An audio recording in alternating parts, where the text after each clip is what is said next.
Alright, how you all doing, guys? I'm Fiesta here, and today we have some news. And first, we're starting with a gaming news, but it's related with the tech, obviously, and that's why I'm discussing about it. Skull and Bones. We've been waiting for this game for way too long now, and it turns out it's coming with FSR, DLSS, and XeSS. That's right, XeSS, to set sail in November. That's right. All three of the upscaling techs are coming with this game. It's probably the first game coming with all the... I mean, XeSS obviously is not available in any game because it's not available because there's no GPU to buy, obviously. But now I guess Intel is gearing up and they're gonna launch a lot of GPUs, I guess. And probably that's why we're seeing XeSS coming with this game. Not surprised that FSR and DLSS are coming, but XeSS has been included, which is the main show here. Skull and Bones, as you can see, Ubisoft says Skull and Bones also supports image upscaling with ray tracing, DLSS, FSR, and XeSS, and lets players fully customize advanced input settings and blah blah blah blah. We don't care. But yeah, DLSS, FSR, XeSS, they are coming. And we also have some spec leaks for, not leaks, spec information about this game. So for low 1080p 30, like CPU, we might need i7-47. GPU is gonna be 1060. 1060 is still going strong. And hey, look at that, RX 570, also a very budget-friendly card. High 1080p 60, 2070, 5700 XT, nothing surprising. And if you look at the Ultra 4K, well, 3080. Yep, that's a lot of juice required. Nothing surprising, yeah. Next up, we have the similar kind of information coming from Intel XeSS, obviously.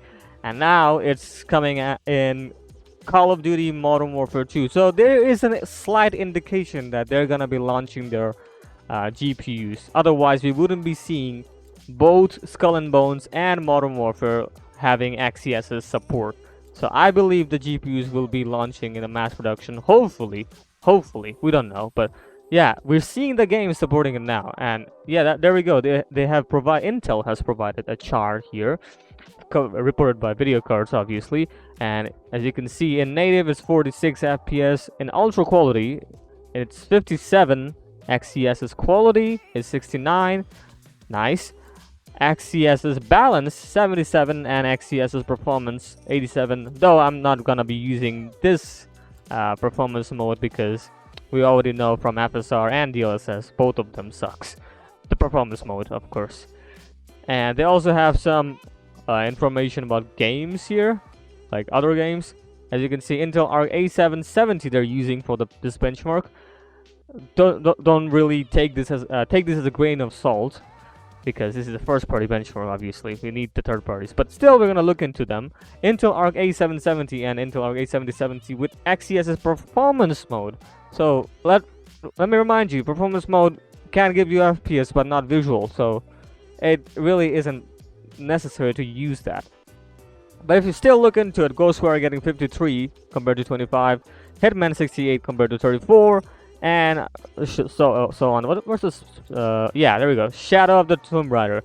This is a really demanding title even now, and it's 87 compared to 62 when you enable XeSS performance mode. So yeah, not a bad performance there, but again, visual quality gets impacted. There are more charts here, like basically frame timing. Again, not really necessary to look at. And there are other modes, but this is the balance mode right there. Right here, this is the balance mode. And if you look into the Shadow of the Tomb Raider, 79. Still not bad. Yeah, still not bad. Still getting quite enough.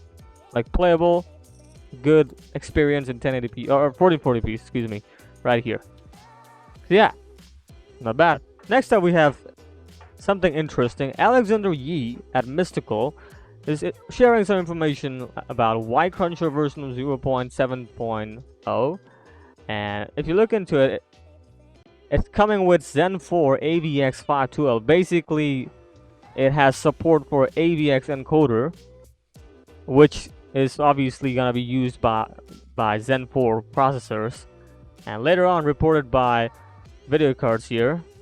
And they're saying that AMD Ryzen 9 7950X is coming with 16 cores. Obviously, we all know that, and it has been spotted here in this source that Y Cruncher or the Mystical has shared.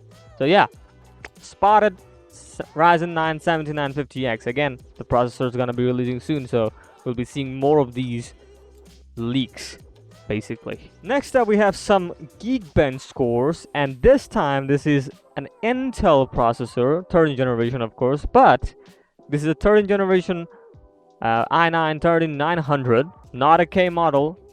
And if it's not a K model, then you know what kind of wattage would have. 65 watts, that's right. This is a 65 watts clocked, not overclockable, obviously. And it's getting 5.5 gigahertz. That's 5.5.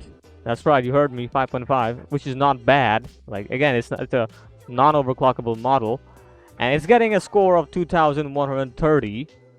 2130, and the multi-core is 20,131. So, yeah, basically, this is a 65 watts i9 3900K, or not K, non-K. And it's gonna be 24 cores, 32 threads, obviously. So, yeah, interesting. Alright, this is it for today. Hopefully you enjoyed. What do you think about the 65 watts model 3900K? Obviously, we already see that every single year, so yeah, that is the thing. And what do you think about the Intel XeSS? Yeah, it's coming with plenty of games. So, interesting. I'm excited for Intel releasing their GPUs now, you know. It's been a long time.